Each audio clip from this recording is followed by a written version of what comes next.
திறனாய்களை பாதுகாக்கும் முயற்சியில் முன்னோடியாக செயல்பட்டு வருகிறது திருச்சி மாநகராட்சி. காயமடைந்தும் நோய்வாய்ப்பட்டும் விபத்தில் சிக்கிய நாய்களுக்கும் மீட்பு மையத்தில் சிகிச்சை அளிக்கப்பட்டு பின்னர் மீண்டும் அவற்றின் இடத்திலேயே விடப்பட்டு வருகின்றன.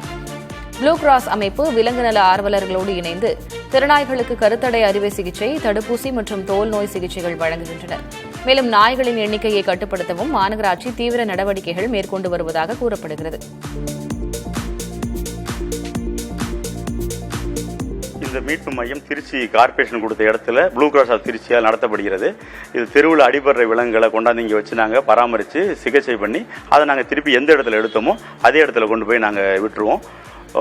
இந்த மாதிரி நிறைய டாக்ஸ் நாங்கள் பராமரிச்சுட்டு இருக்கோம். நிறைய டாக்ஸ் நாங்கள் காப்பாற்றிருக்கோம்.